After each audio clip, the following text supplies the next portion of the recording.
ಒಳಗಡೆ ಬಂದು ಕಾರ್ಯಕ್ರಮ ನೋಡೋದು. ವಿದ್ಯಾರ್ಥಿಗಳಿಗೆ ಪ್ರತಿಭಾ ಪುರಸ್ಕಾರ ನಮ್ಮ ಬಮೂಲ್ ಒಕ್ಕೂಟದಿಂದ ಟ್ರಸ್ಟ್ನಿಂದ ವಿದ್ಯಾರ್ಥಿಗಳಿಗೆ ಪ್ರೋತ್ಸಾಹ ನೀಡೋ ನಿಟ್ಟಿನಲ್ಲಿ ಯಾರು ಹಾಲು ಉತ್ಪಾದಕರ ಮಕ್ಕಳಿದ್ದಾರೆ ಅವರಿಗೆ ಪ್ರೋತ್ಸಾಹ ಧನವನ್ನು ಇವತ್ತು ನಾವು ಪ್ರತಿಭಾ ಪುರಸ್ಕಾರವನ್ನು ಕೊಡ್ತಾ ಇದ್ದೀವಿ. ಅದ್ರ ಜೊತೆಗೆ ನಮ್ಮ ಟ್ರಸ್ಟ್ನಿಂದ ಸುಮಾರು ಪ್ರತಿ ವರ್ಷ 20 ಕೋಟಿ ರೂಪಾಯಿಯಷ್ಟು ಹಣವನ್ನು ರೈತರ ಕಲ್ಯಾಣ ಯೋಜನೆ ಅಂತೇಳಿ ಮಾಡಿ ವಿವಿಧ ರೀತಿಯಲ್ಲಿ ಅವರಿಗೆ ಸಹಾಯವನ್ನು ಮಾಡ್ತಾ ಇದ್ದಾರೆ. ಸರ್, ಇವಾಗ ಸಿಲಿಂಡರ್ ದರ, ವಿದ್ಯುತ್ ದರ ಎಲ್ಲವೂ ಕೂಡ ಏರಿಕೆ ಆಗಿದೆ ಸರ್.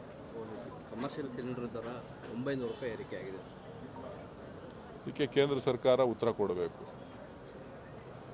ನೀವು ನನ್ನನ್ನು ಕೇಳೋ ಬದಲು ಕೇಂದ್ರ ಸರ್ಕಾರದವ್ರನ್ನ, ಅಲ್ಲಿಯ ಪ್ರತಿನಿಧಿಗಳನ್ನ ಕೇಳಿದ್ರೆ ಒಳ್ಳೆಯದು. ಎಲೆಕ್ಷನ್ ಆದಮೇಲೆ ದರ ಏರಿಕೆ ಮಾಡ್ತಾರೆ ನನಗೆ ಗೊತ್ತಿಲ್ಲ. ನೀವು ಈ ಭಾಗದ ಪ್ರತಿನಿಧಿಗಳು ಯಾರಿದ್ದಾರೆ ಅವ್ರನ್ನ ಕೇಳಿದ್ರೆ ಕೇಂದ್ರ ಸರ್ಕಾರ ಏನು ನಿರ್ಣಯ ತಗೋತದೆ ಅದ್ರ ಬಗ್ಗೆ ಅವ್ರನ್ನ ಕೇಳಿದ್ರೆ ಅವರು ಸ್ಪಷ್ಟ ಉತ್ತರ ಕೊಡ್ತಾರೆ. 4ನೇ ತಾರೀಕು ಕೌಂಟಿಂಗ್ ಆಗ್ತಾ ಇದೆ, ಏನು ಎಕ್ಸ್ಪೆಕ್ಟ್ ಮಾಡ್ತೀವಿ ಸರ್? ಒಳ್ಳೆಯ ಉತ್ತಮ ಫಲಿತಾಂಶವನ್ನು ನಾವು ರಾಜ್ಯದಲ್ಲಿ ನಿರೀಕ್ಷೆ ಮಾಡ್ತೇವೆ. 2 ಸ್ಥಾನಗಳನ್ನು ಕಾಂಗ್ರೆಸ್ ಪಕ್ಷದ ಅಭ್ಯರ್ಥಿಗಳು ಗೆಲ್ತಾರೆ ಅಂತಕ್ಕಂಥ ವಿಶ್ವಾಸ ನಮಗಿದೆ. ಹೊರ ರಾಜ್ಯಗಳಲ್ಲೂ ಕೂಡ ಕೇರಳ ಮತ್ತು ತಮಿಳುನಾಡಿನಲ್ಲಿ 2 ಕಡೆ ನಮ್ಮ ಪಕ್ಷ ಮತ್ತು ನಮ್ಮ ಒಕ್ಕೂಟ ಜಯಬೇರಿಗಳು ಬಳಸ್ತದೆ ಅಂತಕ್ಕಂಥ ವಿಶ್ವಾಸ ಇದೆ.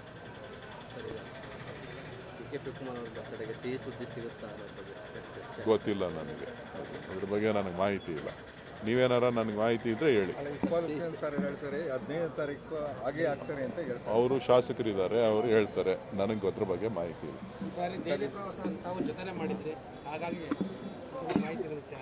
ನಾನು ಮೊದಲೇನು ಹೋಯ್ತಾ ಇಲ್ಲಪ್ಪ. ನಾನು 15 ವರ್ಷದಿಂದ ಜೊತೆಯಲ್ಲಿ ಹೋಯ್ತಾ ಇರ್ತೀನಿ, ಬರ್ತಾ ಇರ್ತೀನಿ.